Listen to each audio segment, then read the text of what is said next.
అందరికీ నమస్కారం. నెల్లూరు ప్రైమ్ టీవీకి స్వాగతం పలుకుతున్నది మీ ఈతకోట సుబ్బారావు. బ్రిటిష్ ప్రభుత్వం నిషేధించిన శృంగార కావ్యాలు. 1911లో బ్రిటిష్ ప్రభుత్వం శృంగార కావ్యాల ప్రచురణపై ఆంక్షలు విధించింది. అందువలన చంద్రరేఖ విలాపం, హంస వింశతి, శశాంక విజయము, ఎర్రన కక్కోకము రాతప్రతులుగానే చేతులు మారుతుండేవి. ఉన్నట్లుండి బ్రిటిష్ ప్రభుత్వం జిల్లావారైన వావిళ్ల వెంకటేశ్వర శాస్త్రిపై క్రిమినల్ కేసులు పెట్టింది. అశ్లీల సాహిత్యం అచ్చు వేయిస్తున్నారని అభియోగం మోపింది. అసలు శృంగార రసపారితమైన అరేబియన్ నైట్స్ కథలను ఆంగ్లం నుంచి మొదటగా పురాణం వెంకటకృష్ణ శాస్త్రి తెలుగులోకి అనువదించి సరసమైన కథలకు శ్రీకారం చుట్టారు. శృంగార కథలు కాస్త వికటించాయి. శైలి కాస్త ప్రౌఢమైనందువలన పోస్ట్లర్ ద్వారా దానిని సరళంగా తీర్చిదిద్దారు. దీనిని కంజీవరం రామశాస్త్రి యవనయామిని వినోదం పేరుతో వెలువరించారు. అవి ఇప్పటికీ లండన్ ఇండియా కార్యాలయాల్లో ఉన్నాయని ఆరుదర్ గారు కూడా తన గ్రంథాల్లో పేర్కొన్నారు. నాయుడుపేట ప్రాంతానికి చెందిన వారే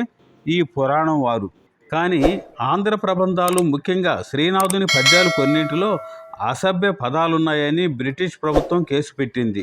వాత్సాయన కామసూత్రాలను తెలుగు చేసి ప్రచురించిన పంచాగ్నుల ఆదినారాయణ శాస్త్రికి కూడా ప్రాసిక్యూషన్ తప్పలేదు. 1947లో టంగుటూరి ప్రకాశం పంతులు గారు పదవిలోకి వచ్చినప్పుడు ఈ ఆంక్షలు తొలగించారు. మళ్లీ నిషేధించిన గ్రంథాలను తిరిగి ముద్రించి గాన సరస్వతి బెంగుళూరు నాగరత్నమ్మ పరిష్కరించిన ముద్దుపళని, విరచిత రాధికా సాంత్వనము ఎలుగు చూసింది. వాత్సాయన కామసూత్రాలను వడ్డాది వీరరాజు తెలుగు టీకాతో ముద్రించారు. ఎర్రన కక్కోకం మాత్రం వెలువడలేదు. ఈ శృంగార కావ్యాల మీద అక్కిరాజు రమాపతిరావు గారు మరికొంత సమాచారాన్ని కూడా అందిస్తున్నారు. ఏమిటంటే, దాదాపు 300 ఏళ్ల క్రితం ఈ చంద్రరేఖ విలాపాన్ని కూచిమంచి జగ్గకవి గారు విరచించారని అంటారు. వీరు పిఠాపురం దగ్గర చంద్రపాలెం వాస్తువ్యులు. అంతేకాకుండా వీరు గట్టు మాటలతో కానీ, అర్థం కాని సమాసాలతో కానీ ఈ కావ్యం రాయలేదు. కానీ బూతులున్నాయనే కానీ ఎంతగానో నవ్విస్తూ ఉంటుంది ఈ కావ్యం. నిజానికి తాటాకు గ్రంథాల మీద వెలువరించిన ఈ గ్రంథం నేటి అచ్చు యంత్రాల వరకు నడిచిందంటే ఈ కావ్యంలోని విశిష్టతను కూడా మనం అర్థం చేసుకోవాలని కూడా అంటారు. కానీ సమీక్షించేందుకు వీలు కలగలేదు. అంకితం తీసుకునేదానికి కూడా అప్పట్లో ఎవరూ ముందుకు రాలేదు. అలాగే వెంకటగిరి రాజా సంస్థాన కవీశ్వరుడైన గోపీనాథ వెంకట కవి కూడా బ్రహ్మానంద శతకం రచించారు.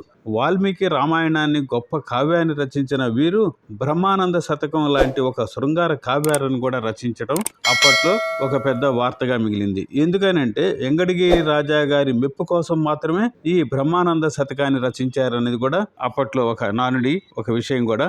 అలాగే జగ్గకవి శృంగార కావ్యంతో పాటు కూడా ఈ బ్రహ్మానంద శతకం కూడా పోటీ పడిందని, ఈ రెండు కూడా అప్పట్లో గొప్ప శృంగార కావ్యాలు కూడా నిలిచాయని కూడా చెప్తారు.